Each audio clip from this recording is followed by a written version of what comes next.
Yeah, so we're back here with Paul Roberts again. Thanks for coming in again, dude. Oh, thanks for the opportunity. All right, so we wanted to pick up where we left off last time with firefighter fitness. So what do you think the problems are with the modern firefighter fitness and how, what the perspective is on it? Real quick to just back up, I want to thank you guys for the opportunity. Honestly, I've kind of the last probably 5 years, I've honestly struggled with where I can contribute with the fire service, and I still do want to contribute, and this is one of the paths. So thanks for taking your time and allowing me another bout at this. Thank you. Hopefully I can kind of keep it a little bit more organized this time and not get so rambly, but yeah, I appreciate the time for sure. Yeah, absolutely. Through my experience, I've seen some consistent problems with firefighter fitness, right? And we can go to the data and show how bad, our cardiovascular disease is and how that's the leading cause of firefighter deaths. Anecdotally too, is like I have been able to watch so many injuries happen in the fire service with my peers. So I think that's a big problem. Cardiovascular disease, injuries, and then another big problem, probably the biggest issue too, is just general budgeting, right? Is one of the things that's tough with the fire service is we're all government entities. So we're all limited financially because we're funding by tax revenue, which is hard, and it becomes really hard as leaders to justify how much money to allocate towards fitness if it's kind of this gray area where you can't directly point to how much money that's going to save the city or save the department, right? And you can definitely justify that, but it's definitely a problem, right?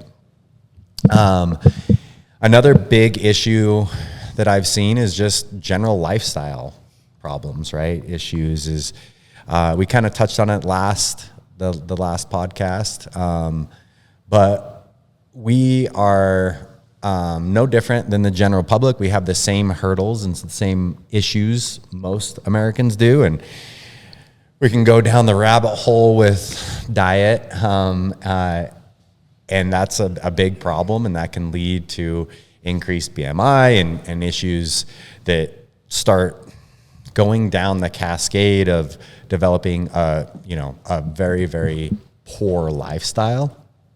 In addition to, what the general public combats, we also have disrupted sleep, which starts to really mess with our hormone profile and adds another huge problem into the equation. And then we touched on it last podcast, but what's interesting with people in general, we all now tend to gravitate towards one end of the spectrum of fitness or the other. We all kind of lift weights, or we decide we're an endurance athlete, and I'm a big believer of building that general base. And it's really fortunate, or it's really convenient nowadays too, with how popular and it's trendy right now, this whole longevity training, this whole longevity space, and people, it's awesome because now it's really distorted. It's definitely, there's a lot of marketing behind it, and it's definitely a trend, but what I really enjoy is, and it's been super cool to see that a lot of these people that have a lot more experience than like myself or what we're doing here, pointing to, as far as longevity and just general health, a lot of the stuff that we've been doing for 15 years, 20 years, which is honestly like general strength and conditioning. So we lift weights, we care about muscle, we want muscle. That's gonna pay dividends in our BMI. It's gonna pay dividends in our longevity. As we age, we get more feeble, all of that stuff. So touching and like trying to build muscles, definitely not a bad thing, very, very positive thing. But if that's all you do, that kind of leaves a lot off the table. And same on the other side, if all we do is aerobic activities, if all we do is run, start to get catabolic and you lose muscle, and that can be a problem too. Is there's like, it's not very fun and shiny to do all of the things, and you're never going to be great at anything. But it's been awesome to see so many people with better reputations, better spokesperson, just also point to a lot of the stuff that we've been doing, like with our project, which is just general base GPP. So that's one of the things that one of the things we talked about last podcast too was, I mean, doing anything's better than nothing, right? Is like, if we can get a good portion of the firefighters just getting up and doing something, that's going to be better than just watching, TV in the recliners. But at that point, then we can start getting deeper into the conversation of where you're going to get your best bang for your buck. Yeah. Have you, I mean, obviously you run a gym, but have you looked into like a third party being hired by a city's fire department to implement training regimens for the dudes? I haven't personally, but I mean, I know it's been done, there's been a whole bunch of people that have went down that path. And I don't know of any local departments, and maybe West Valley, maybe departments you guys are aware of, have contracted with different trainers or program developers to build a fitness program or something like that. But there's also marketing behind that, and the fire service is, or that, you have a whole bunch of different certifying entities that will say, West Side Barbell has a tactical kind of arm to their training. And I don't think that's a bad avenue, right? I don't have any personal experience with, the IAFF has their whole peer fitness trainer, right?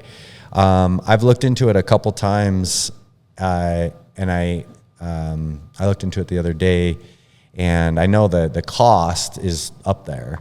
Yep. They've got a bunch of different tiers to it, just to kind of get people some education on what a good training program looks like, which is a really good avenue if your department is willing to send people, right, or get that training.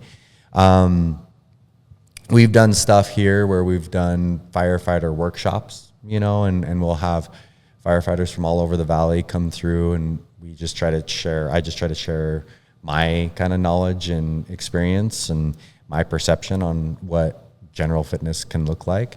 And that's been really cool. But at the department level, I haven't seen anything here locally where they've implemented some sort of training program that there's like sessions written out for people to do. Do you guys have experience with that? No, I don't. I just thought about it as you were talking about this. Yeah.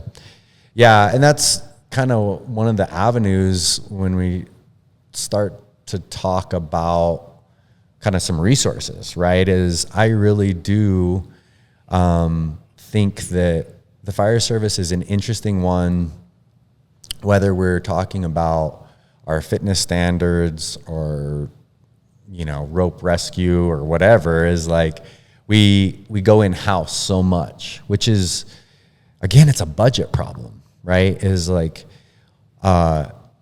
if our budgets were unlimited, it would be really amazing to find those resources that have a lot of experience doing the thing, right? But I don't know if that's a reality. It's definitely a problem that we have to navigate around, is like, how do we get good training? Yeah. It's tough. It's definitely tough. Mm-hmm. Yeah, I think it's hard to find that middle ground when it comes to fitness in this job. Like you said, you get dudes on one end of the spectrum or the other. You get dudes at the station working out and they just lift heavy every day at work for years. And on the other side, you get dudes who just like, I'm going to run on the treadmill for 10 miles. Like, yeah, that's great. That's obviously better than nothing. But like on the flip side, if you're in a house and you have a pack on, if you are only lifting heavy and that's all that you do, you're probably going to burn through that bottle very, very quickly. And on the other side, if all you're doing is cardio, like you might not burn through that bottle quickly, but physically you may not have the capabilities that the other dude does, or that you should in that scenario. Yeah, Totally. You're the more muscle mass you have, the more oxygen demand that is required. The more that you can rely on your lungs, the less you can rely on your body to be able to keep up with the work that's demanded. Yeah. Yeah. One of the things that I've touched on when we've done kind of those firefighter workshops is those avenues, right? Those common avenues for fitness that are out there that people will gravitate towards, right? Mm-hmm. One of them is just bodybuilding in general, like aesthetics, right? And I don't think that's a bad thing. One of the things I touch on when I talk about like just training for aesthetics, aesthetics are important, you know, whether we realize it or not. Like it's pretty wild how we're judged, right? Like everyone's judged. And you take the example that I've used is, I mean, there's a reason that we keep our rigs nice and clean, right? Shows pride. And one of the examples that I've used in the past is like you take a crew that is overweight, right? And you have them go to the grocery store, they're buying their food for the shift, whatever. And the public sees that crew. That crew could be rock stars, right? They could be super dialed. They're the best medics in the department, right? The best firefighters in the department. They do all their checks. They're just rock stars, right? But they're all a little overweight. The public is going to look at them and be like, well, what is my tax dollars going towards, right? And then on the flip side, which is unfortunate, you take a crew that is aesthetically pleasing, like looks fit, even if they're actually not that fit, but even if they look fit, the public is going to look at that crew and be like, oh, thank you for your service. Yeah. And it's very, very supportive. And whether or not like we want to admit it or not is we're all judged, right? And so aesthetics have their place. And like bodybuilding in general, like I was talking about, is muscle is really, really great.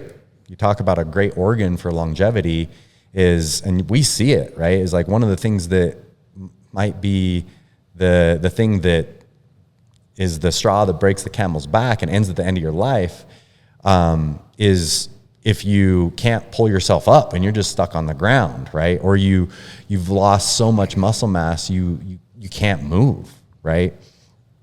So muscle's so great, but some of the problems lie if that's all you do, right?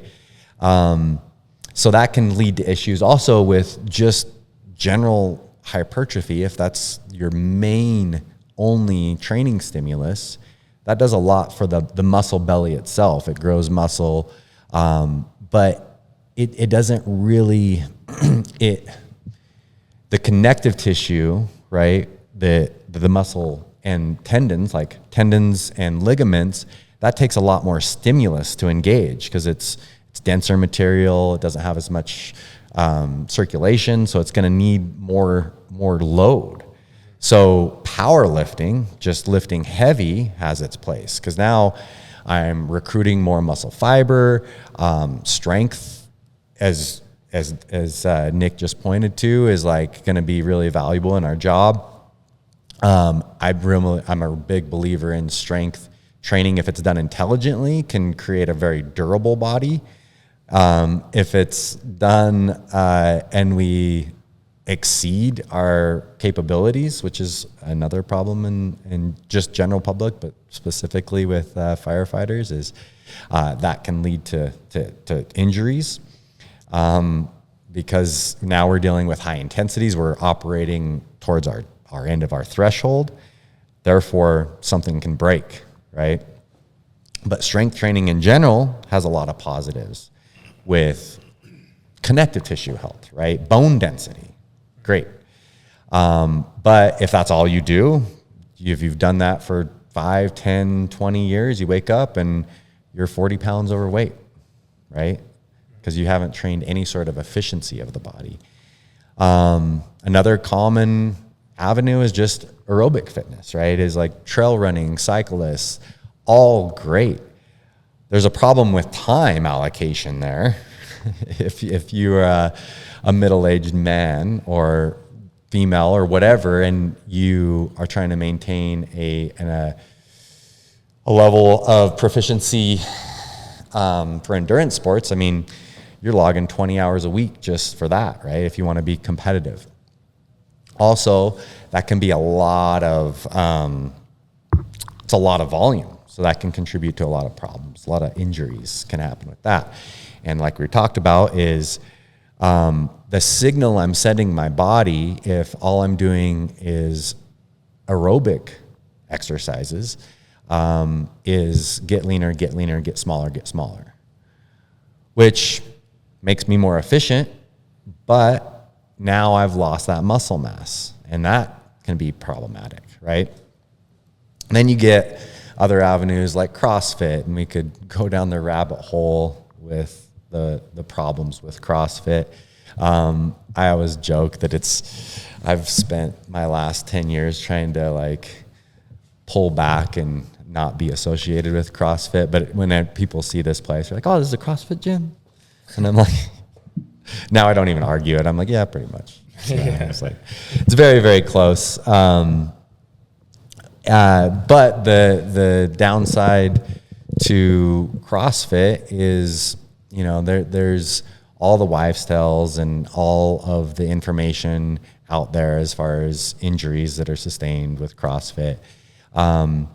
One of the things I will say is what they do really well is general fitness, right? That was the original intent of CrossFit.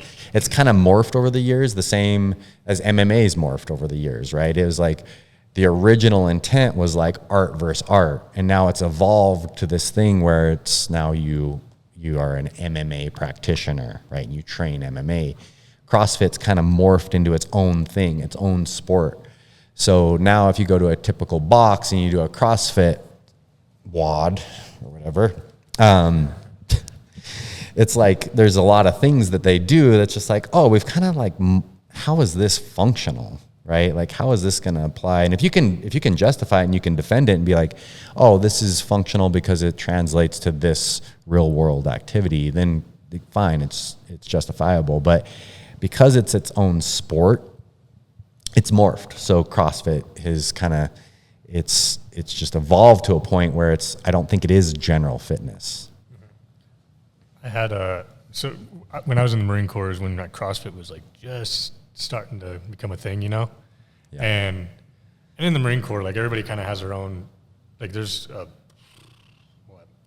countless different approaches to fitness and how to basically just torture ourselves physically, which is fun. But like you see a lot of people would gravitate towards the CrossFit thing, but those were the guys that were always getting hurt because everything was about time with these Olympic lifts that are nothing to, it's not, shouldn't be taken lightly, right? They're big movements that take specific training to understand that whole move. Like I'm thinking of like a power clean, right? Yeah, totally. And I remember watching this kid once, and because he was just all that time, and he was just going through this power clean in a terrible fashion, and he slammed that bar into his shins pretty hard just because he was worried about time, and he actually wrecked his leg pretty bad. Yeah. But you just start to see like those the gaps as far as like, well, what's the purpose we're chasing? Oh, you're just worried about trying to show that you can do this in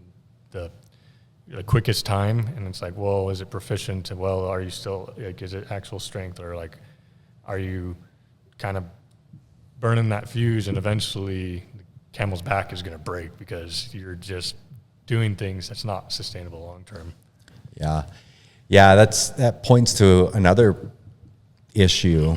Is one of the things that I don't like about most CrossFit programming is like when you're dealing with some sort of load, it's usually like a prescribed weight, right? As like, this is the male prescribed weight or the female prescribed weight. And if you have a good coach, they'll probably move that around. And to backtrack too, we're talking about, generalities. Like if you find a good coach, whatever that coach is, they're going to be awesome.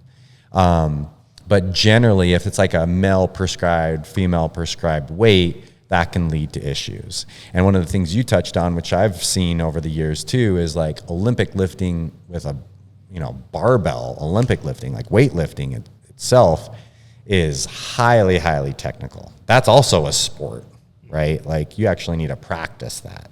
It takes a lot of time and energy to be proficient at it. There's some people that are great at it. And also, there's anatomical differences that will contribute to you being able to snatch or not, right?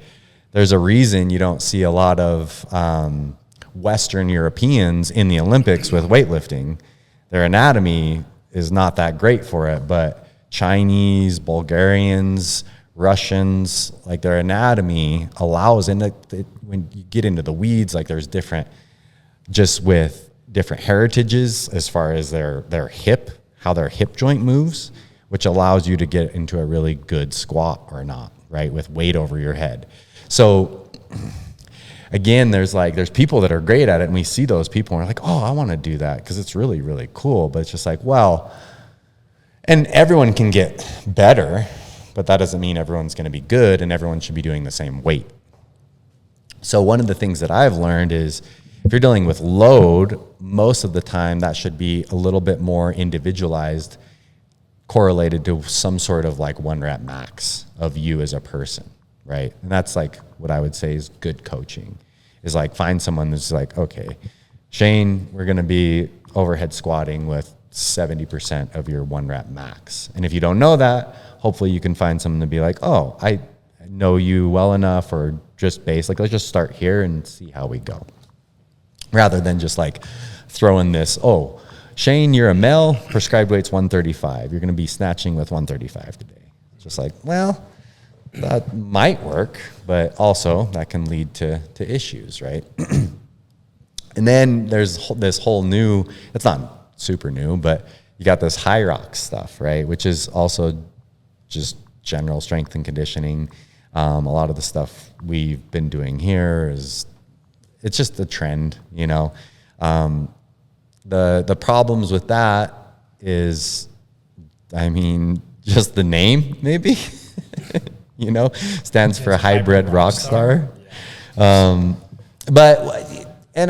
very judgmental, and it's really easy for me to poke fun at shit. But if that gets you out doing stuff, great, right? Awesome. And if firefighters want to train for that, honestly, I would rather see most firefighters training for or going to a CrossFit box or training for high rocks than just doing a bodybuilding routine. I think it's more practical and more justifiable for our job, or even just doing endurance sports, right? Because we're kind of falling into that general physical preparedness realm, and then I could have discussions and arguments of what's going to be the best. But generally speaking, something like CrossFit, something like high rocks training, if you have a good personal trainer, whatever the thing, that's the avenue. Try to think about hitting the whole base of fitness or a broad spectrum rather than just gravitating towards one thing. Another analogy that I've used in the past, I can't remember if we talked about it, but a lot of us do really good about building like monoliths of performance, right? Is like, oh, I'm training for aesthetics. So I get like really, really fit, look great, go to the beach, awesome, get down to what we call naked weight. Great. It's cool too because it empowers you. It's awesome, super good. But that can lead to problems, right? Is like try to think about that base and widen that base out. Yeah, last week you talked about VO2 max and the DEXA scan. What is there anything else you'd like to implement within a ideal wellness program? Like you also talked about last week, can't remember what you called it, your skills assessment test that you run every year, and to where it's. Let me help you out there. Thanks, Nick. You talked about your skills assessment test that you do, and how it's more of a skills assessment than a physical fitness assessment. How would you like to kind of combine those two, or do you think there should be separate? Like, hey, every 6 months you're going to run this skills assessment, and then the other 6 months you're going to run a physical fitness assessment, just to kind of delineate the two? Yeah. Or would you like to combine them? What do you think about that? Well, so it's also easy for me to have like these opinions, right? Because I'm not a chief. I'm not setting this stuff up. I'm not responsible for budgets and time. That's all real world problems, right?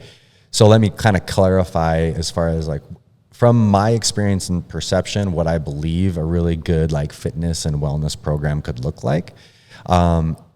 And we talked a little bit off mic, but I really like the idea of trying to define what and it shouldn't be like one person, it should be like a whole bunch of different perspectives, because everyone's biased, right? Everyone has their bias and everyone's going to navigate towards one thing or another. And it's really important to have a diverse kind of thought pattern to look at this stuff, so we don't fall into the just like one ideal. But one of the things I really like to do is try to define what, in an ideal world, what that would look like. And then if we can't attain it and we can't justify to attain it, whether it's money or time or whatever, that's fine. But let's just try to think about what that would look like, even though if that's not reality.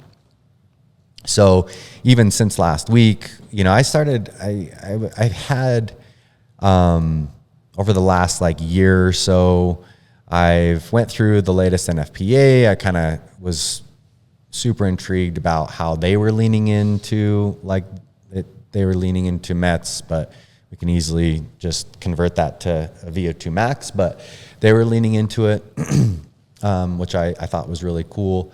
So that kind of started my wheels spinning as far as what could be possible, and also pointing to like one of the conversations we had last week was like, what are the authorities out there, right?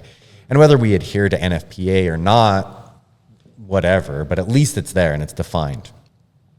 So I thought about that a few years or a year ago or whatever, and I thought it was really cool, but I didn't like get into the weeds of it. Ever since our last conversation, I went back and kind of went through NFPA 1580 and kind of got my mind kind of centered around it.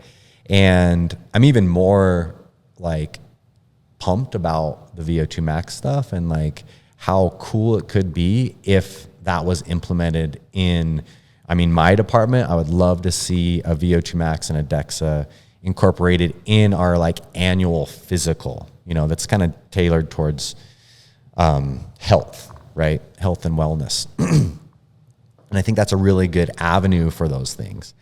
And what I love about it is that it's unbiased. It's a third party, right? There's a lot of data behind it, so you can't like run away from it. And it's just like you're dealing with science, right? And it's very objective. It's very objective. Have you guys ever done a VO2 max test? I haven't, no. I've done them, and one of the things I've realized, we're primed really well to do it because, you put on a mask, right? A lot of people, like I was talking to my wife about it, and she's like, oh, that would freak me out. And I'm like, oh, it actually, we're kind of trained to do it. So I think we're primed to have a really good number.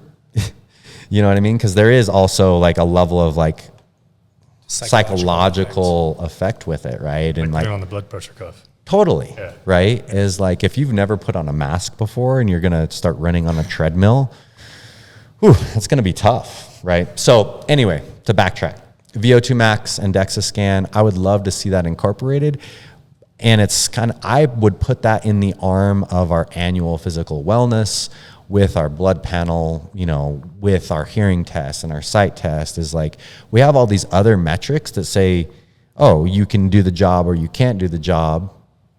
But why are we not looking at this stuff, right?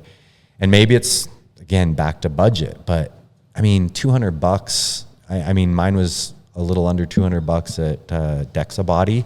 Is like, man, that again, me, and I'm biased, but that's completely worth it, right? Justifiable.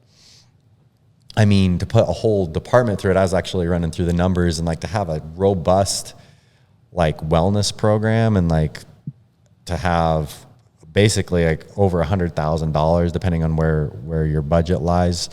We're talking about less than 1% of our total budgets going towards this stuff, which I think hopefully we'd be able to justify.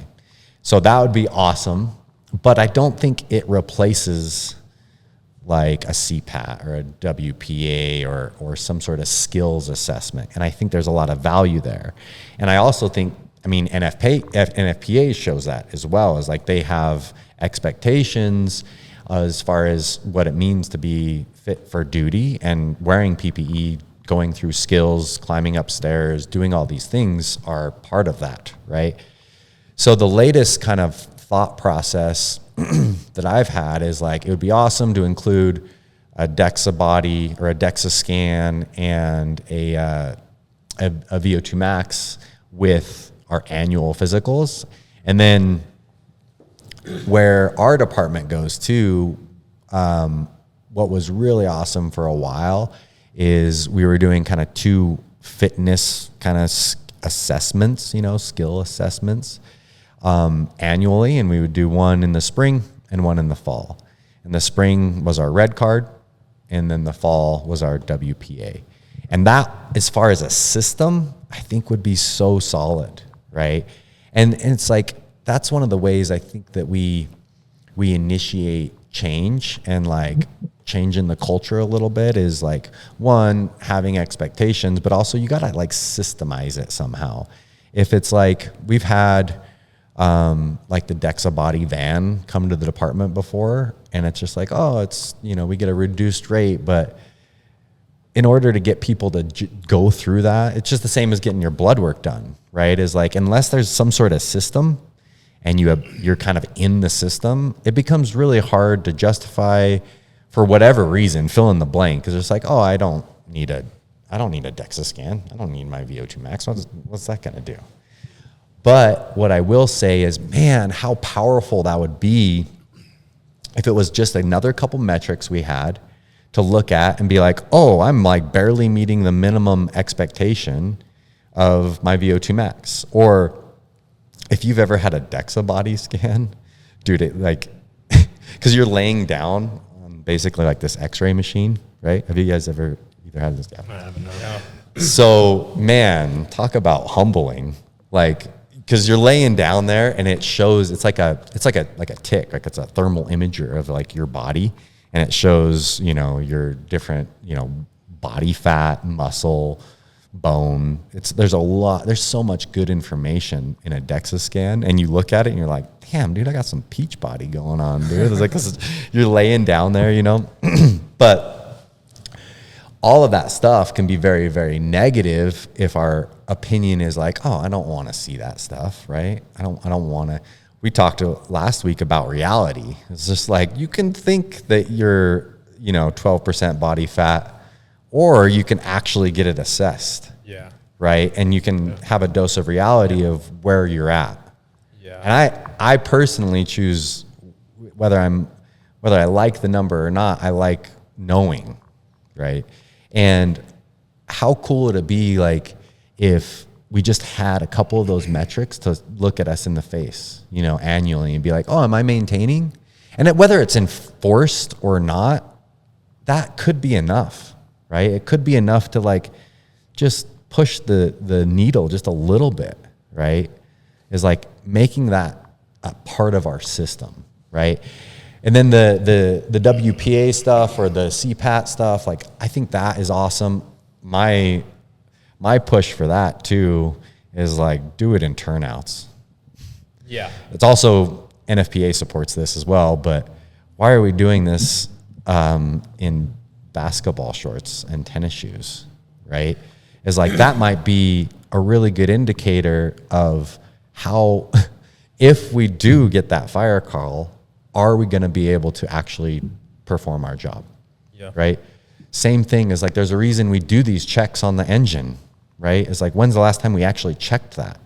And us being in like this valley, not getting a lot of working fires, it's very important to know if we can actually perform or not, I would argue.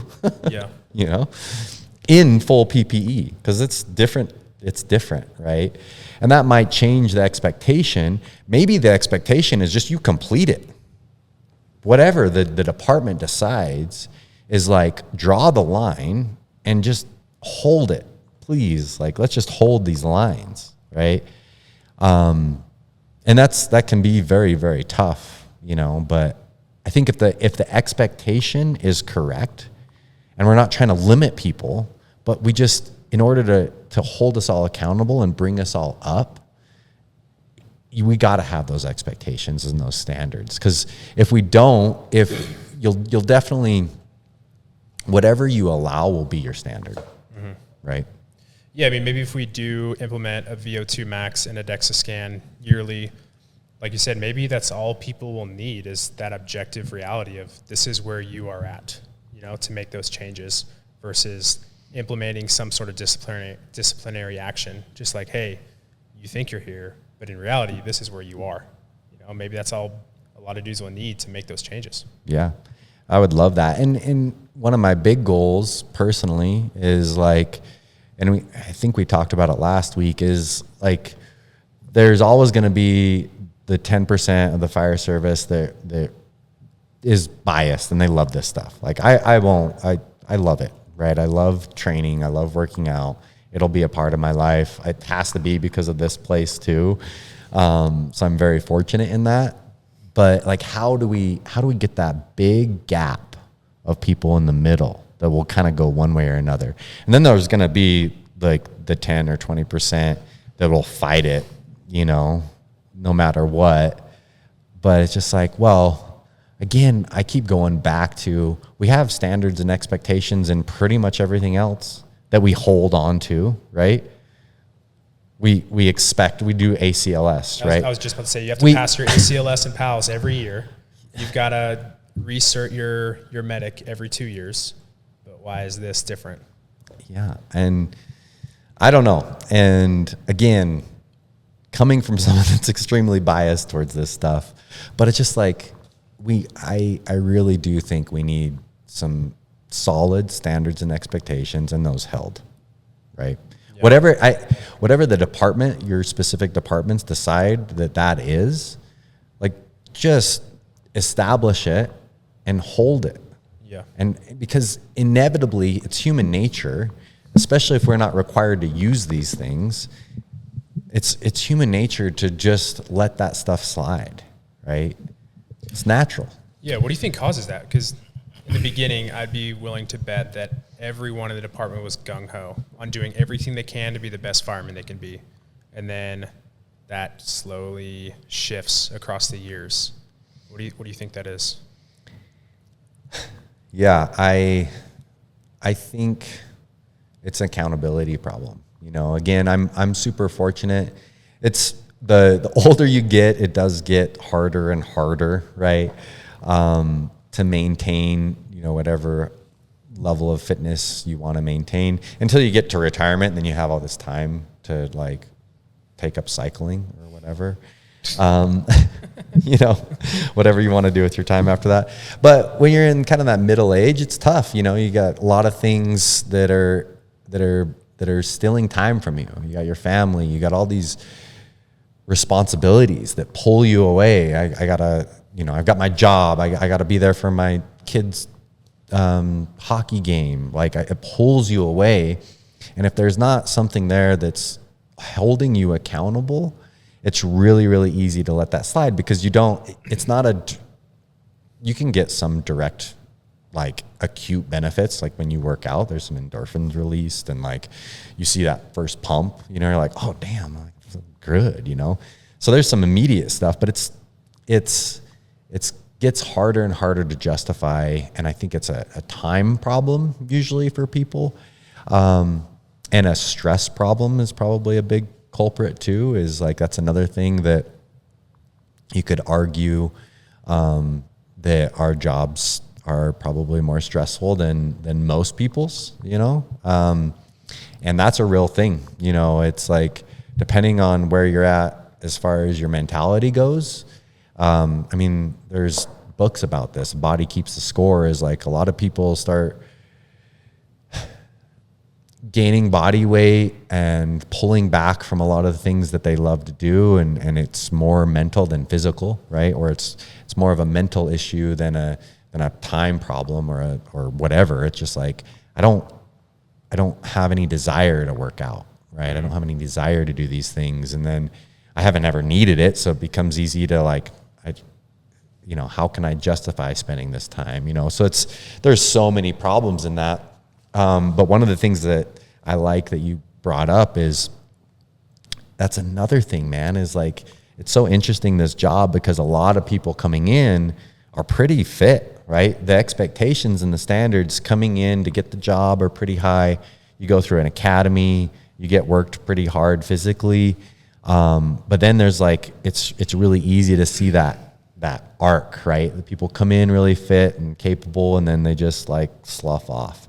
And then one of the contributing factors to a lot of injuries too that I've seen is like, in our heads, we still think we have that ability that we did, 15 years ago.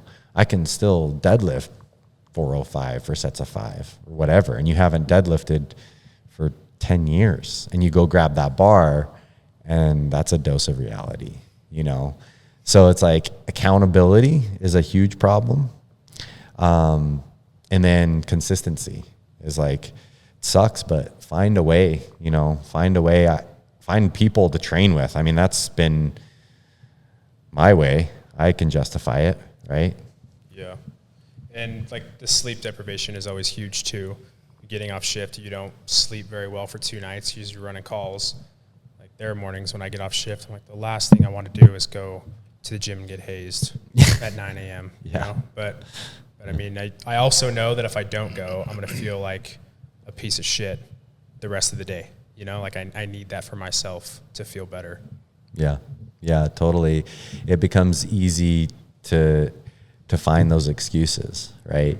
But how do you balance that? Because sleep deprivation is a huge problem within our profession. Yeah.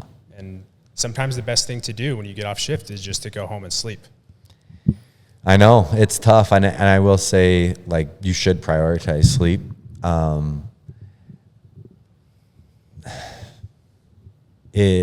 Find a way though. You know what I mean? Like, it's find a time, find something to do, go home, take a nap, wake up, I don't know, find a buddy and go to the gym then, or I don't know. It becomes really easy to find those excuses if we're looking for them, because they're everywhere, right? But it's harder to find a way, but that's where we need to go, right? We need to find a way to be consistent. Consistency as far as this world, and I would probably argue most things, is like the most important aspect, is like, even if you come to the gym and you're like operating at a 6 out of 10 or whatever, I'm a big fan of just showing up and trying, it's just like, don't tie some sort of, and it's just gym stuff anyway, is like, if you don't quote unquote perform, it's like a workout. Who gives a shit? It's like, come and do the thing, just stay consistent. It's just like, keep showing up. And if you got to go home and take a nap, go home and take a nap, or just buckle up, come in, train at 9 because that's your time, then go take a nap. I don't know. It's tough, but I think finding a way is important for whatever we prioritize. You see that study? I could pull it up. I want to say it's out of Australia. And it was done like 7 years ago now, maybe. But there was a study that was showing sleep deprivation, not just the consequences, but how can we combat some of the consequences.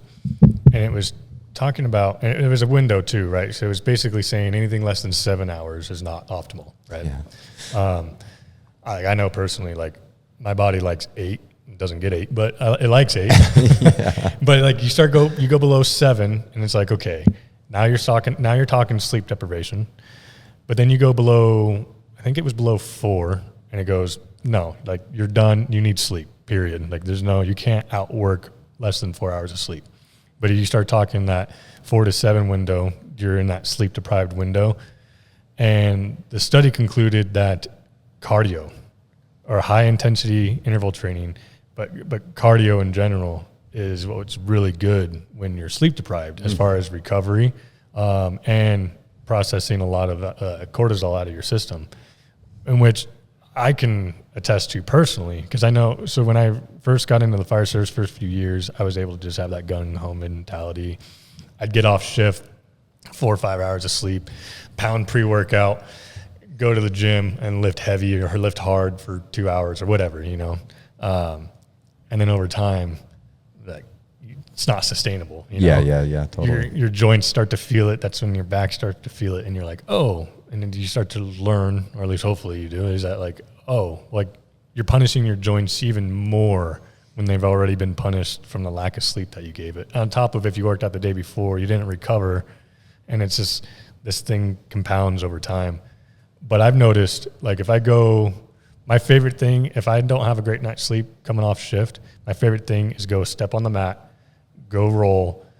Like mentally, I might not be 100%. Like you said, I may just be showing up, but at least going through the motions is better than nothing. And then I get done with that cardio, be it the bike training, jiu-jitsu, whatever.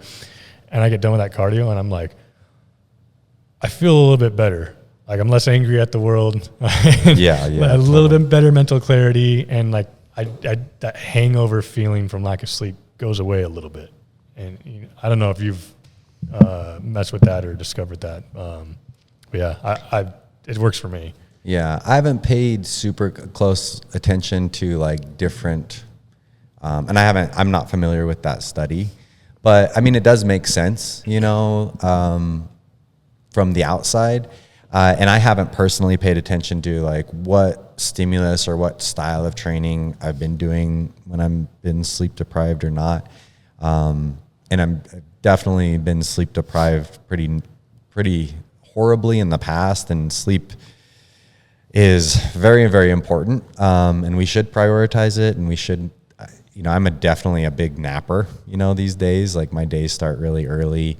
I kind of joke, but I typically almost get less sleep when I'm off duty than when I'm on duty.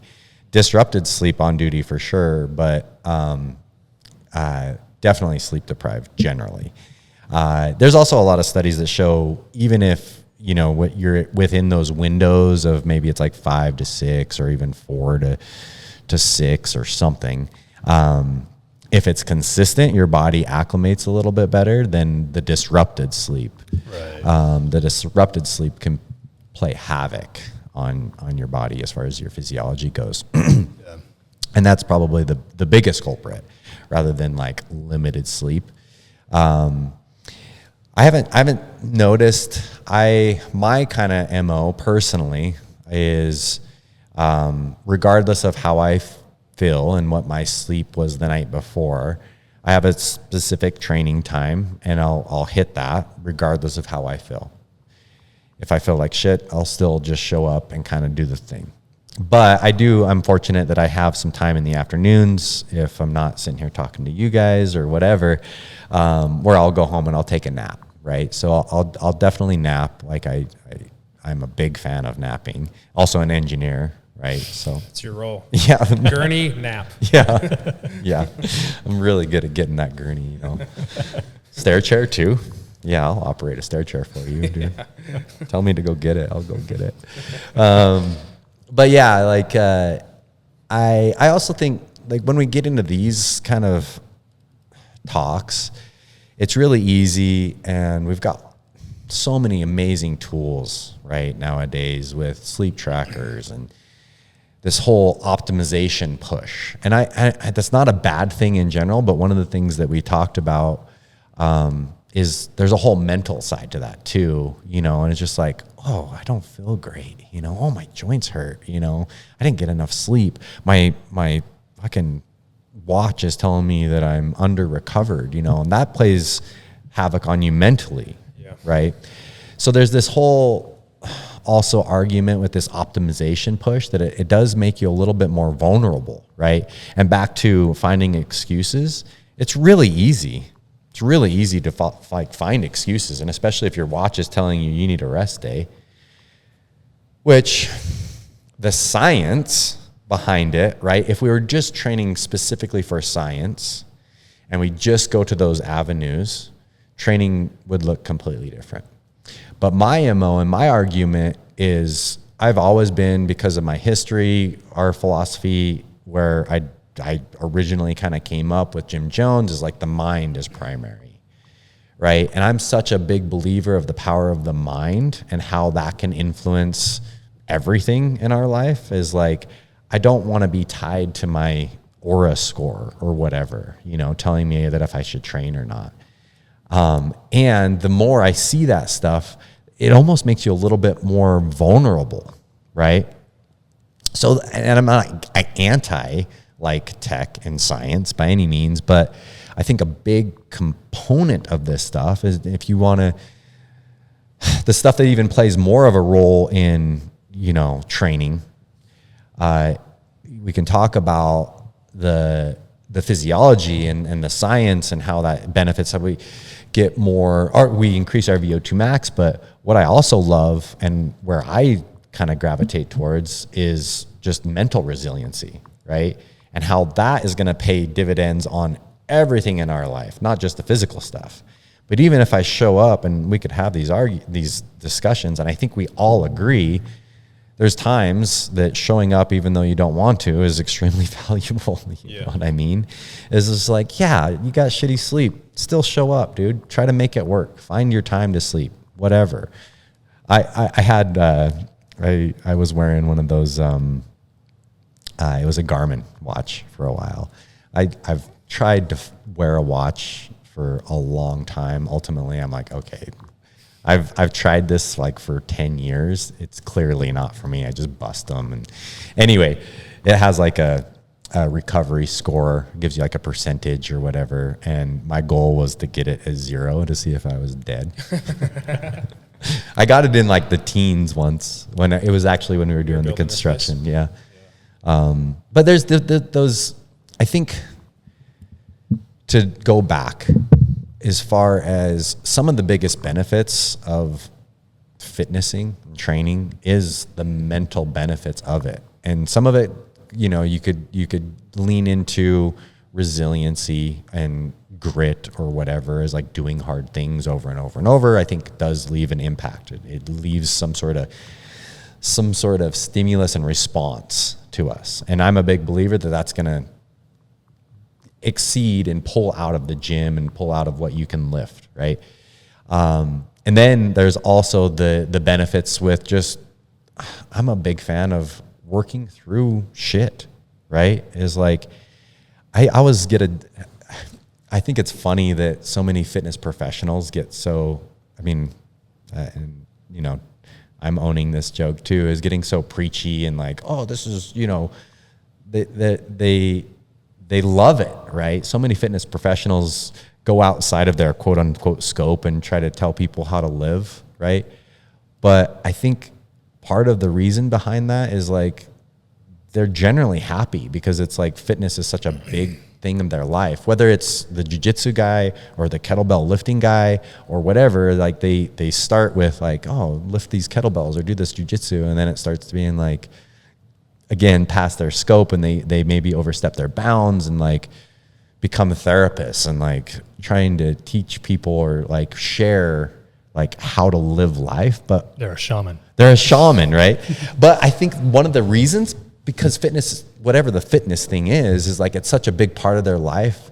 And I can speak on this, is like, it's really has helped me personally, right? Is like navigate my mental wellness. Aside from, that's why I've talked to you, Shane, about this, is like, that's why I do this shit, is not because of the fitness stuff, right? It's just like, it's got to be more than that for me at this point. Like, I like getting strong, and I like being able to like do my job, like being fit for duty, but it's way more than that, right? It exceeds just gym stuff, and it it's translated into my whole life. And that's why people like me get so passionate about this shit, you know, because I see so much value in it.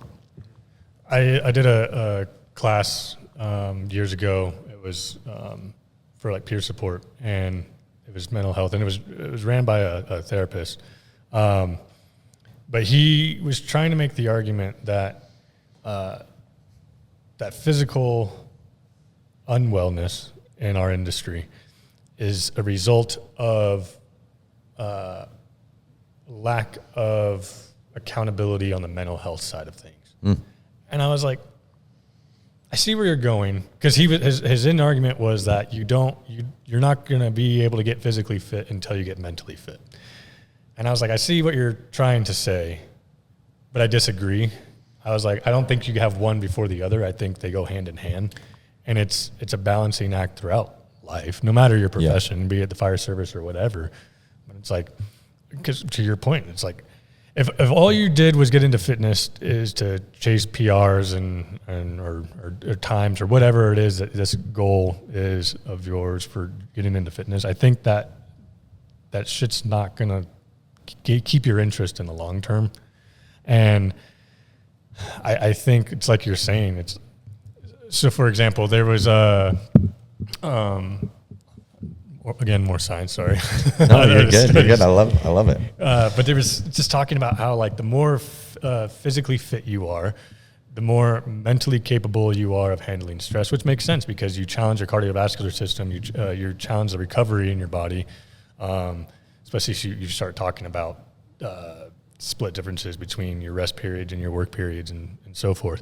But it makes perfect sense because it's like, yeah, if I'm more physically fit and then I go on a intense call, not only am I able to get the job done, but like mentally, the stress isn't going to catch up to me. It's not going to cause me to fail at the job that is required of me at the time. But then as a result, that means I can do the job longer.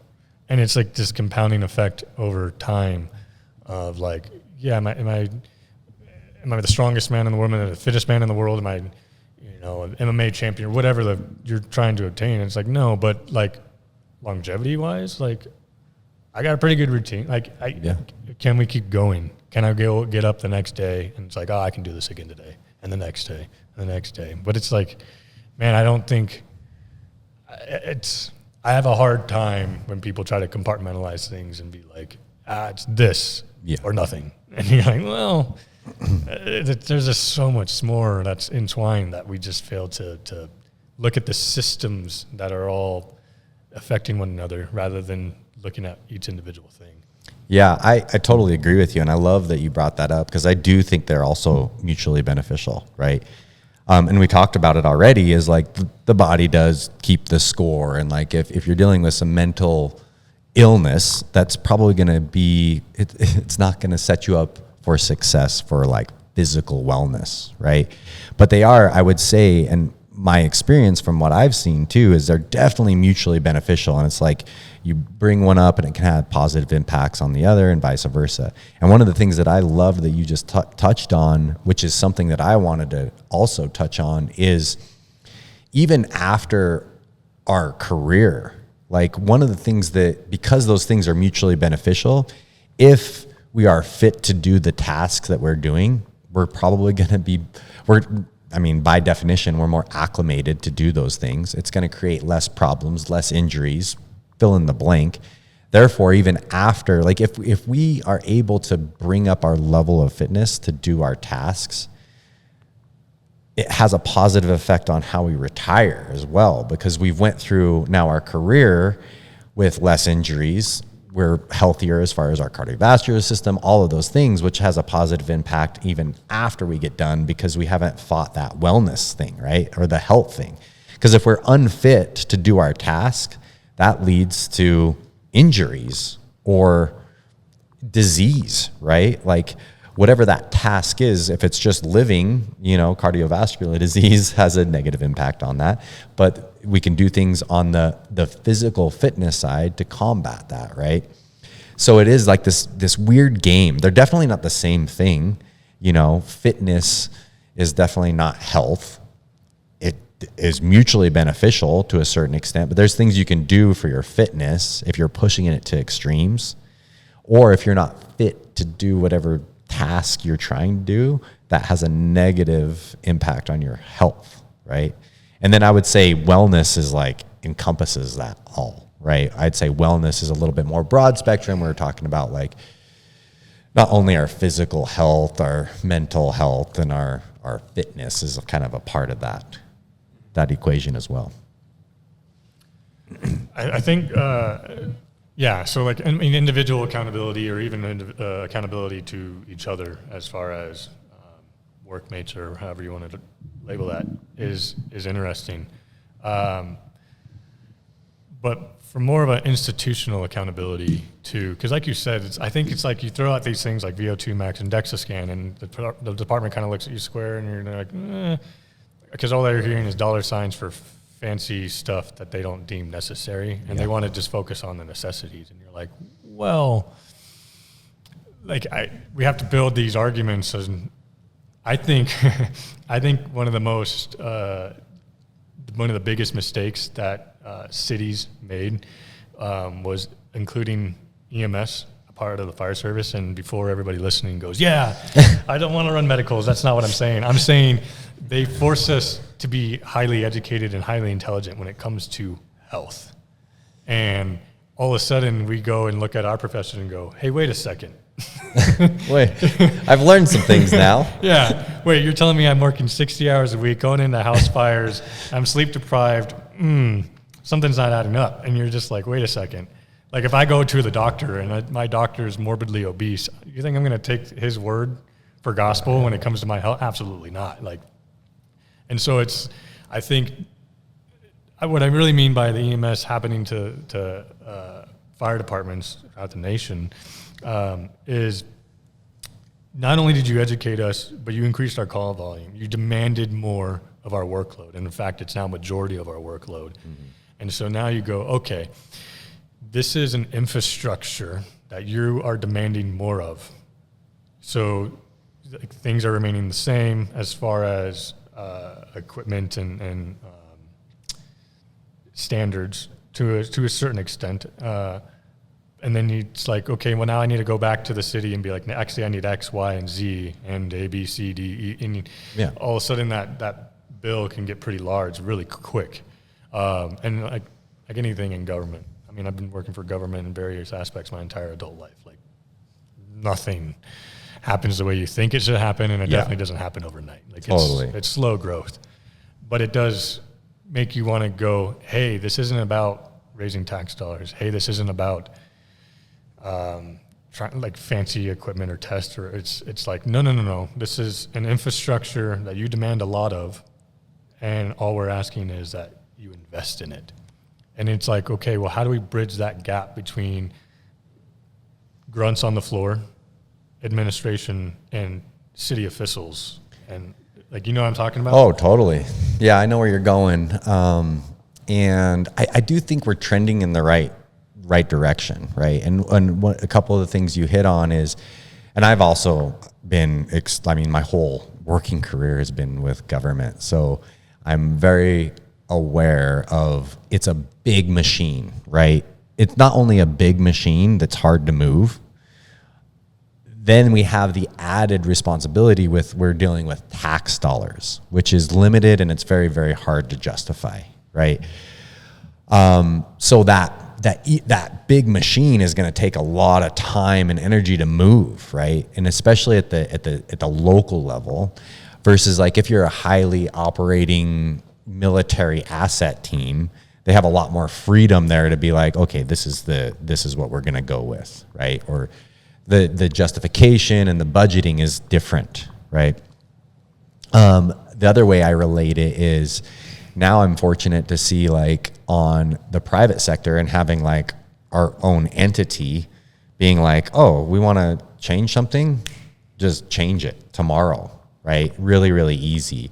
But that comes with being, a small entity, where as a big government, it's going to take a lot of time and justification and support and lobbying to get things to change. But I do have hope, and I think it's awesome that I think we're trending in the right direction. I mean, it's super awesome what we've been doing locally with cancer the last year or two, where, it's been my understanding of time is super fucked, by the way. Like I don't know, like these years are chipping by now so fast, but it's awesome. It's really cool to see where we're heading and how we're prioritizing, and that change is happening.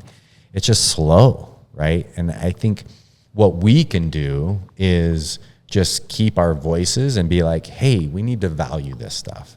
We just got to stay in the fight. And I will say, like, I've went through so many different cycles of like trying my damnedest, because I value this stuff a lot, right? So I went through so many cycles of trying to change perspectives or get it prioritized, and then I lose steam, and then I get it back, and it's like these cycles, right? The ebb and flow of our momentum. And I think what we need to do, as far as like a fire service in general, is like we need to like make sure that we're on top of making sure we voice that we value these things. We want to be held accountable. We want to see our metrics.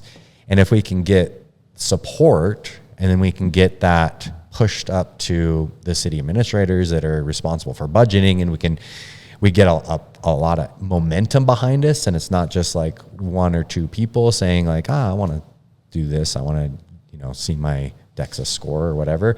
The more we get with momentum, we're going to be able to get that change to happen faster. But I do think we're trending the right way, and I think it's a really good time, honestly. I mean, there's no time better than now.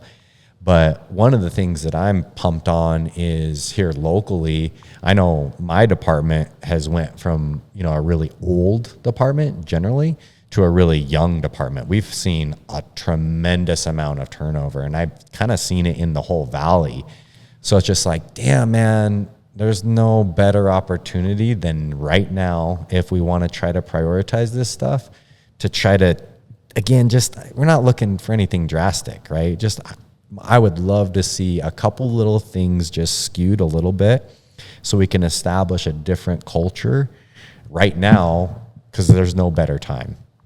And especially with a whole big influx of new firefighters in the valley. It's like, we got to do this now. Yeah, while they're young and impressionable. Yeah. Yeah, and it sucks because it's just like, well, again, we're dealing with budgets and just like, how do we do this? I was thinking about how do we solve that problem? And one of the things that came up is one of the things that I think you guys, West Valley specifically, and I know my department's starting to incorporate this kind of mentality, is like building a nonprofit, raising money, because there's a lot of people out there that want to help firefighters. It's alarming how much support we get. It's crazy. I was talk about you guys, I'm sure this is like the typical lockout call, right? Where we go, PD shows up, we show up, we both get our lockout kits, child locked in the vehicle. We both get our lock. Do you guys have a lockout kit on your vehicle? Yeah. There's always this little race, Yeah. right, between PD and fire. We typically win, just to get that out there. But even if we don't win the race and PD unlocks the car, the public thinks us. It's like, actually, the officer over there is the one that unlocked the vehicle. But it's alarming how much support we get. It's so cool, right? Like it's so amazing how much public support firefighters get. I always joke too when we go to the grocery store and people, come up and be like, "Thank you for your service," and I'm like, "Oh, thank you for allowing." Again, I don't think there's a job that I actually plug into better than this. So thank you for the opportunity to do this job, right? But there's so many people out there that want to support firefighters. And if we can use that kind of arm, right, of like a nonprofit or the unions to try to help initiate maybe some of this initial funding for something like this to see, and then we can have a little bit of data, and then maybe the actual city itself, now our administrators, our chiefs can have some data, and they go to council and be like, hey, this is what we've seen. Is this something that we can prioritize? Can we justify as a city incorporating this? And what I will say, being kind of a little bit, I've been able to have my thumb kind of on the pulse of health and wellness because of this job for a while now. And like with this whole longevity trend, I mean, things like DEXA scans and bod pods are becoming more and more popular, right? Same thing with cancer screenings. Like in general, like the public is getting more on board with this stuff. So I think it's going to come to us too. It's just like, how do we implement this like tomorrow is very, very tough, unless it's like you just do it yourself, right? Which is the other avenue, is just like, this is a thing that I'm trying to change in my own perception. Like, I mean, I'm a middle-aged dude, so I've started down that whole longevity path too. Is just like, oh man, I definitely don't want to live forever. I've got actually a funny clock. Check this out. It's pretty funny. On doomsday clock. Clock. I got the timer. So I've got now 3 timers. There's my life timer, my fire retirement, and then my daughter's youth. My son's was there, but his expired. He's no longer youth. He made it 18, so he's no longer on my countdowns. But that was a tangent for sure. But because I'm middle-aged and you start to prioritize, I want to be well until I die. I definitely don't want to live forever. We see those people that maybe live way too long, and I think that's a big problem. Yeah. But I want to live well until that day. So I've started looking down the whole longevity path and like getting a full body MRI and just doing it on my own. And that's $1,000, and it's become like, oh, that's a lot of money, and it's hard to justify, but it's just like, at the same point, man, people drive around in cars that their monthly payment is $1,000, $700. And that's somehow we were able to justify that, but we're not able to justify $1,000 for a full body MRI, or at bare minimum, a $200 DEXA and VO2 max test. So there's like individual things that we can do tomorrow. I'll help you guys schedule yours if you want, But then there's like, again, that you're still going to get just the top 10%, that really value it, and they can justify that. Unless it's part of that system, I don't think we're going to get the majority of firefighters. So we have to find a way to implement this as a system. Yeah, I can't remember if you already said, but you said you looked into how much it would cost to have a fire department implementation of a VO2 max and DEXA scan. Did you figure out how much that would cost? Yeah, I mean, I did some rough numbers, and it is around, and I'm sure I'd be willing to bet. I didn't talk to some of the companies locally here that actually can implement it, but I would be willing to bet they would probably, if we brought the whole department, there'd be some sort of discount. But generally speaking, you're about $200 per VO2 max and DEXA scan. Mm-hmm. And that's through, like, there's some resources here locally, like DEXA Body, or the U has like Peak Athletic Performance. Well, they'll do a bod pod and a VO2 max test. And those are also good. The bod pod, I actually haven't done that personally, but the actual report, one of the things I like about the DEXA scan, you can see like a visual, like I was talking about, that really humbles you. It's very, very powerful. So probably around 200, and the U was about the same. So around $200 per individual for some sort of DEXA or bod pod and a VO2 max test. I mean, there's other local departments here. I know my buddy John Morgan, he was able to get UFA to get a, I can't remember the brand, but he's got a VO2 max kind of testing machine at their training tower. The problem they're running into is just time, because it takes a lot of time to put someone through this. And again, it's internal. It's just like, man, I think because the fire service is filled with so many amazing people that are like willing to be like, oh, I'll do that. I'll do that. I'll do that. It's really easy for the department to be like, oh, if we invest minimally on this and get this system for you, now we can implement it. It's just like, well, yeah, in theory, but we have all these other things that we also need to do, right? And it's really easy for us to be like, oh yeah, I'll do that, because we're that type of person, to be like, oh, if you guys get us a VO2 max testing machine, we can implement that and we can put all the recruits through it, which is great. But it's just like, let's let the professionals do that. Like, let's justify it. And then it's also, you don't deal with this like training curve. It's just like, in the person that runs the VO2 max thing now, you know, are they going to be able to pass that information on to someone else? It's just like, yeah, you can, again, build a system around that and hopefully you can hold on to it. But I love the idea of, especially with this stuff, is like having some sort of unbiased entity that it's removed from us. I think that's the answer that I've kind of come to, is the more things that we can kind of push out, I think it's better. I think it's better for also just crew morale, right? Is just like, man, it's going to be shitty if you're measuring my VO2 max and you're the guy that tells me I'm not fit for duty.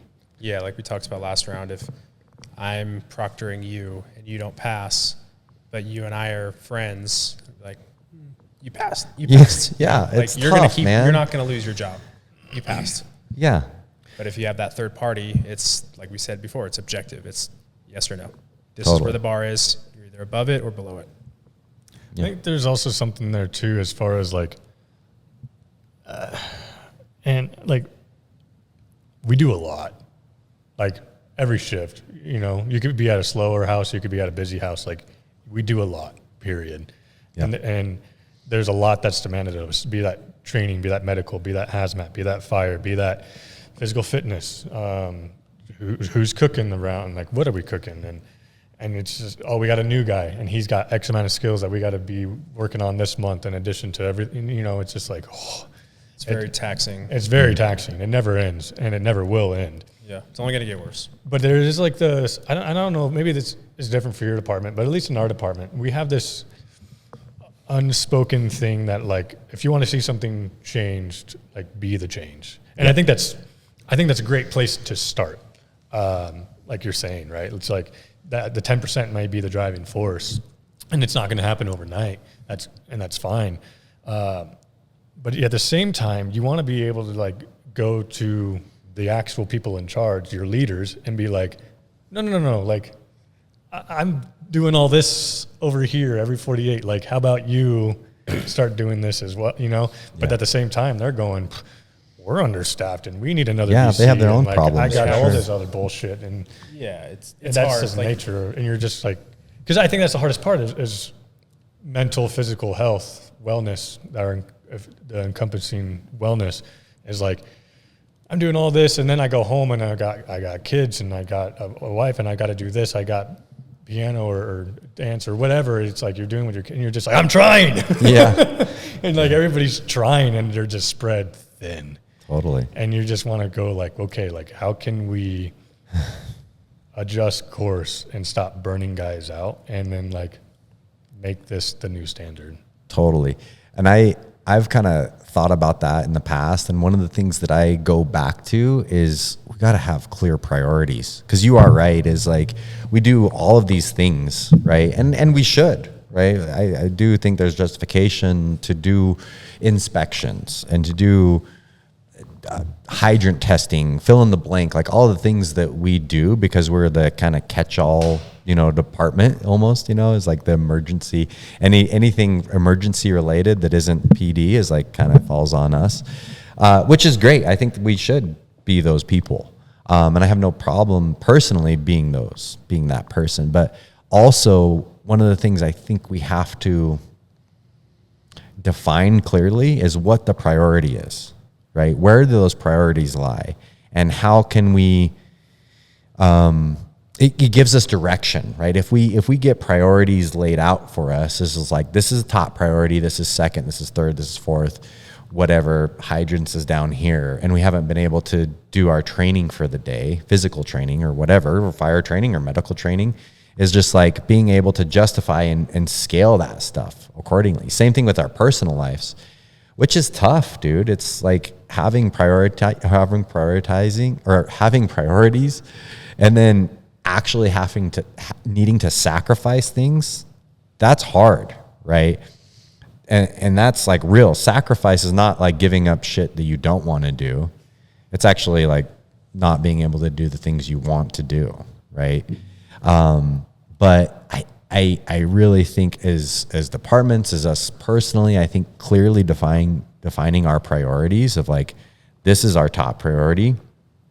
We need to be able to respond on emergency calls, right? That's our top priority. If that comes down to napping during the day or whatever, is like, okay, that's top priority. Second is like, okay, we need to be able to perform on those emergency scenes. Is like, okay, what does that look like? There's our knowledge that plays into role like that with that. There's our ability, our physical ability, all of those things. Like, how do we protect that stuff? But I think all of that boils down to just having, again, support and leadership to be like, this is where we lie, and like being able to justify all those things, which is definitely not easy.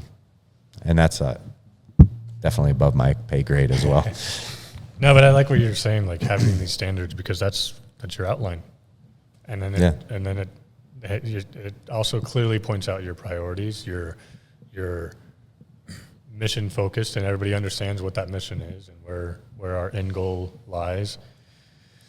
And I don't know how you feel, but I also know, like, this isn't just my opinion. This is like from many people I've spoken to, including guys that have quit and left the department, that where they say, like, it's too not mission focused, and no one knows what the mission is, and everybody's just surviving the shift rather than thriving. And that's a lot of times that's why people leave. I can't blame them. I mean, it's hard because, like you said, we do so many jobs. We have so many roles within the fire department. You're a fireman. You're also a medic. You're a hazmat tech. You're a street side psychologist. You're a fucking social worker, like trying to navigate all of these different things. And it can be so taxing, like you've gone on just a few calls in the first few hours of the day, but you've worn so many different hats. You're like, fuck, man, this is exhausting, And then, like you said, you got to go back to station. Like, I love training new guys. I love passing on experience, but it's just one more thing. And then it's like, fuck, now I got to cook dinner for the crew. Now I got to, it can be a lot. And like you're saying, you bring that to admin, or you try and bring something to admin, and they're like, yeah, I get that. I get you're doing all the things, but fucking look at all that I'm doing. All these things that I'm doing that you don't see, that I shield you guys from. Like, we're trying to handle all of these things also. So it's very, very hard to figure that one out. Yeah. To our admin's credit, so I'm not just sitting here venting and shit talking. Years ago, we had a deputy chief come out and say that the city, they were having issues with public works being able to change the light bulbs on the street lights. And someone on city council was like, well, the fire department has ladders. Yeah. And he's like, no. And he had to like present like why the fire department is not suited to change out light bulbs on street lights. Yeah, totally.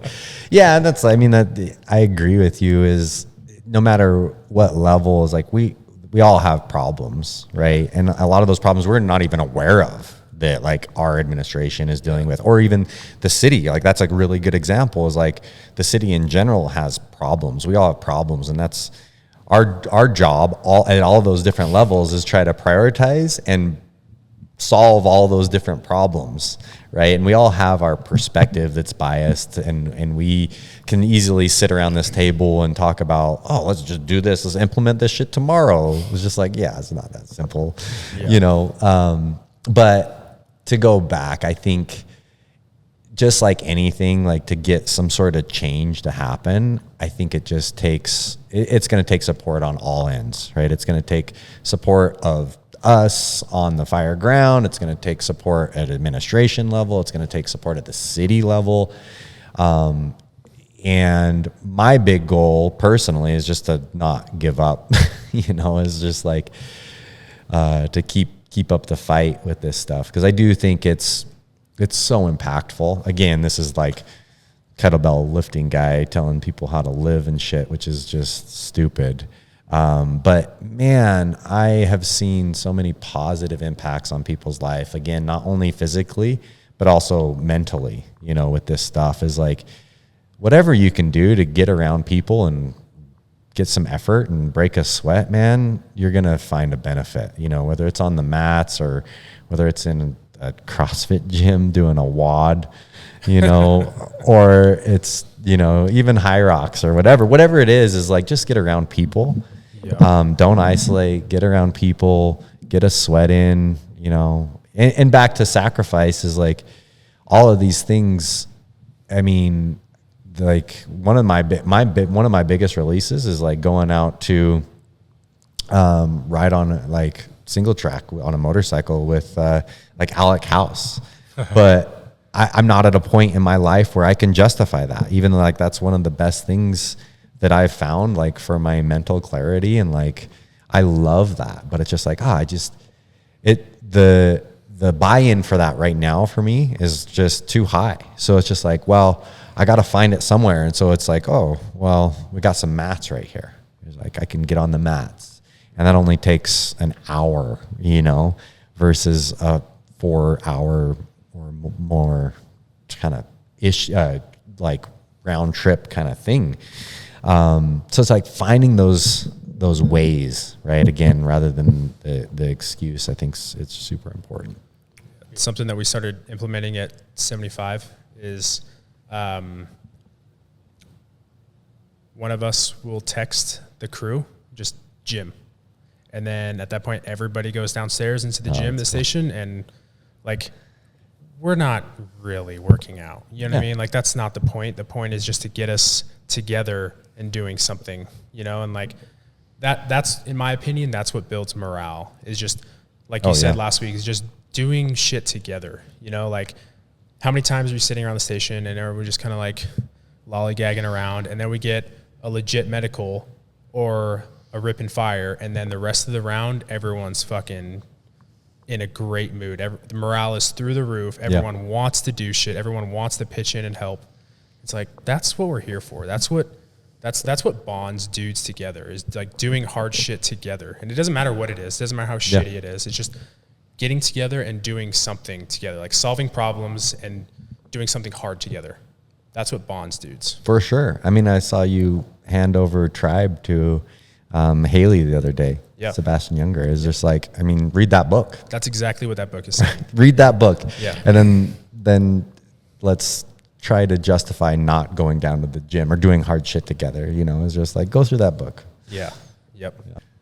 Have you, not to completely change subjects, but I'm just curious to hear other people's opinion on this, because him and I have been talking about this for a while now. Have you heard or seen any of the numbers regarding a D shift change or like 24/72?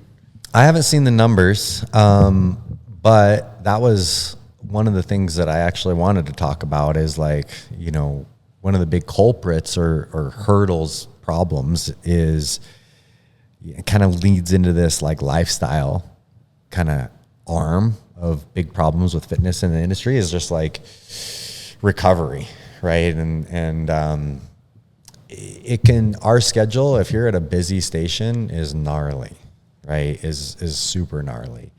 I haven't seen any of the data. I know there's some very innovative departments throughout the nation that are making some substantial changes, and those are the people that I would go to get that data for sure. It's definitely something that I haven't gotten into, but it's definitely a big deal, especially those are the departments that if you're up all night, it's just like, damn, man, that's tough. So that can be very, very hard. So I haven't seen any of the data, but I mean, clearly there's departments going to some really innovative shift kind of changes, and I think there's probably some legitimacy there for sure. Yeah, and the recovery aspect is why I was asking you too, is as well as like one of the numbers I saw the other day. I think you posted it too on our Instagram page. It was showing like over a 30-year career, which God, I hope there's no one out there running calls for 30 years, but over a 30-year career, working 48-hour shifts or 56-hour work week, you run or you work 10 years more than the average 9-to-5 worker who works a 40-hour work. Yeah, and it's tough, it's just like, well, working, right? Like we're very fortunate, right? At different times. If you have,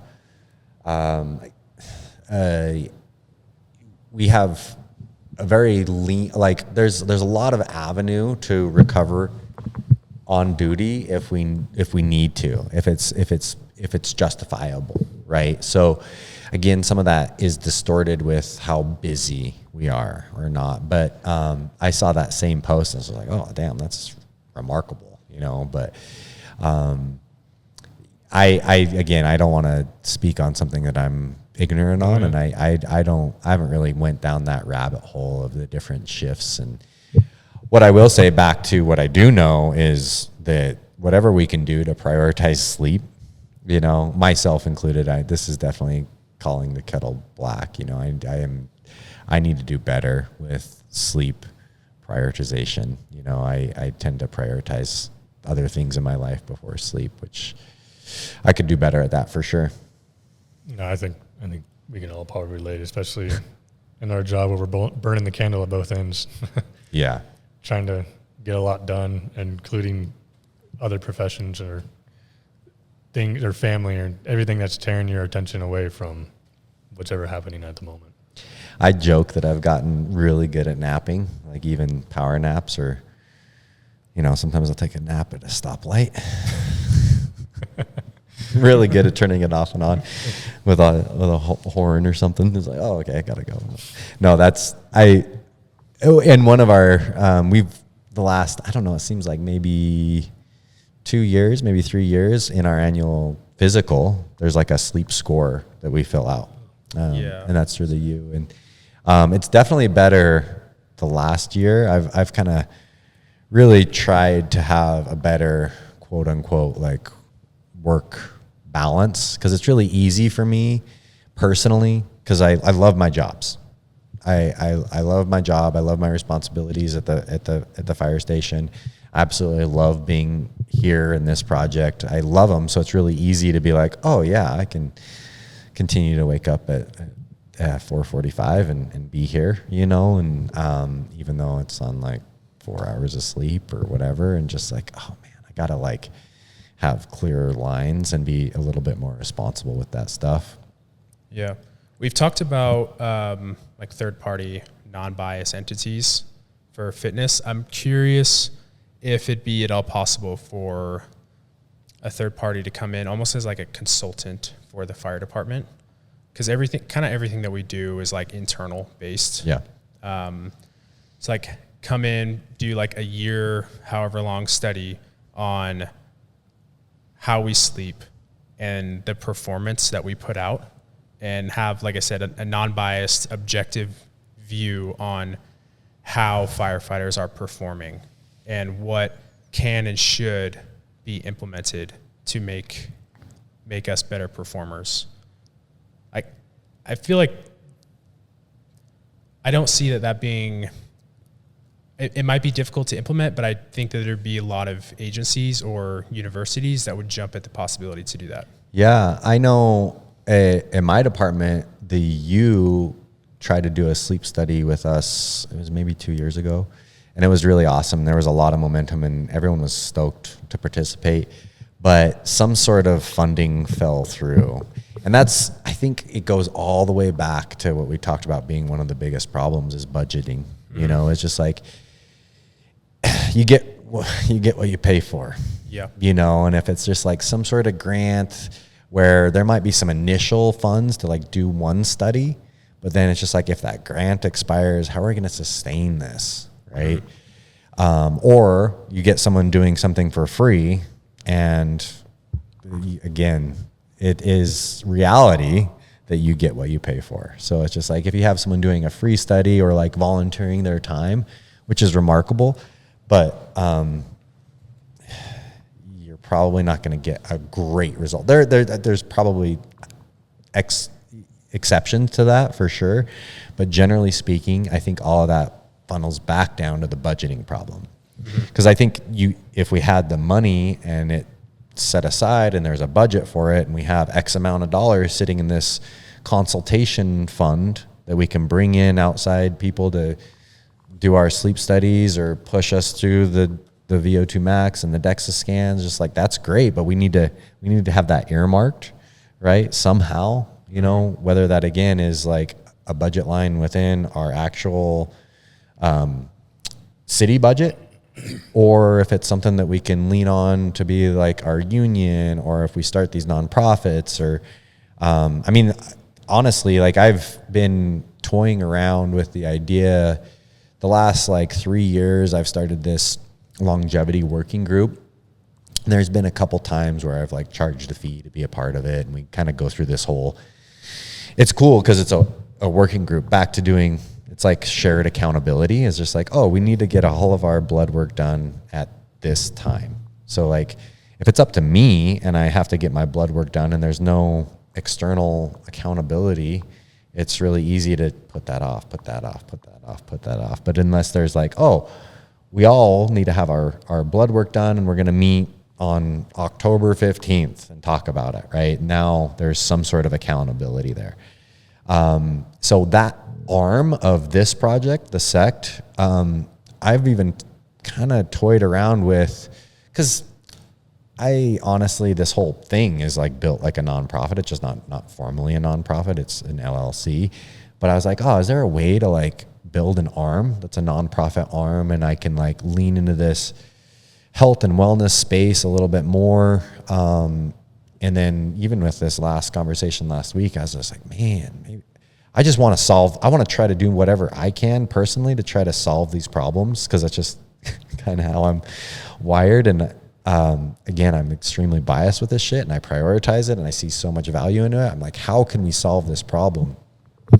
Just like, oh, maybe we build a nonprofit arm, and maybe we look out there, we try to raise some money for firefighter wellness, and like it can be part of that, and just be like, let's fund this shit, let's just get some money behind this. And at least if we can show like a group that, if we have the data showing positive impact on their lives somehow, which gets to be kind of tough, and that becomes a lot of work. But if we have the data, and then we can go to the cities and be like, hey, this is what we've implemented. This is the positive impact. Now we need money to sustain this. We need to budget this, I do wonder though, especially being that, specifically here in the Valley, we've been truly integrated for a little more than 20 years now as far as EMS and fire.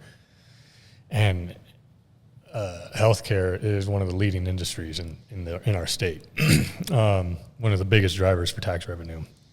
But it does make me wonder if there's a avenue there that we could take as far as building better relationships with these hospitals. And I mean, hell, like we're an easily, readily, free, available study group in a very unique environment, in an athletic environment too. It makes me wonder if there's, so I'm thinking out loud now, because it does beg the question, like, man, there's probably a better way to do this, be it nonprofit and just relationship building with these hospitals that we are working with every day in the Valley. I think that's going to be what it takes, is just being creative and trying to find new ways. And back to government, one of the things that I've learned is like, it's tough, because it's just a big machine, right? And they have, back to priorities, they have so many things that they're trying to do. And they have, no one wants to see their taxes increased. Right. Even if it's like fractions of a percentage, like no one wants to see that. But everyone's, doesn't complain when the roads have asphalt on them, and like, it's tough, right? It's a problem, but I think if we we just brainstorm, right? And get creative and try to find avenues.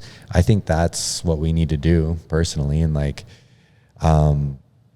having a momentum behind us and like trying to build some momentum and find different avenues, whether it's funding, whether it's how to implement these things. I would love to do whatever I can to help. So if I can help you guys out, just let me know. You know, there's a lot of internal drive there for sure. Yeah, like we have a guy at our department. He was with the department for a long time, left for a long time, and he's now back. And he's really good at writing grants, and has gotten many in both stints of his service, and it's been awesome. But it's like he's a unicorn, but like last year they kept promising like big raises, and then we all kind of like rolled our eyes and laughed, knowing the economy. Yeah. And sure enough, like when it came down to it, and numbers came back on actually how much tax revenue they were able to collect for the year. They were like, ooh, sorry. And we've had a huge exodus of businesses as well, just because the economy's hard. Everything's changed after COVID. Business models are shifting. But it is interesting because then you go, well, yeah, like community grants, getting the message out, and all of us having this common purpose and very mission driven. Perhaps maybe that is the proper direction, and it's not relying on your local government to implement that change that you're willing or asking to see, but rather how creative can we get? I don't know. Yeah, it's a good question. Yeah, it's tough. It's and then even if you get those right, again, it's somehow, somewhere, it needs to be systemized. Because if a grant, you know, again, it's just a one-time fund, you know, it's just like, damn. And you can do a lot with that, and that's not negative. It's just like, okay, we got to have a long-term solution to this, you know. So yeah, I don't know. We just all got to keep it up, dude. We just got to keep fighting. Yeah. Keeping it up. In all ways. There's medications for that. So they say. There's a medication for everything. You're now a peptide. Bro, you got anything else? No, man. That's again, thank you for your time. Everything you do. Your project is awesome. Your business is awesome. Your ambiance, energy, awesome. Oh, thanks, dude. Yeah, it's thank you guys for your time and being willing. I find a lot of value in this. It's really fun for me to share. So I appreciate it. And one of the things that I am going to do personally is just start assembling like a working group of firefighters that want to kind of see this kind of change. So I'll definitely be in touch for if you guys want to kind of be on that kind of working group. This has really relit a fire under me, so I really appreciate it. Yeah, thanks, bro. For sure. Thank you. Thanks, guys.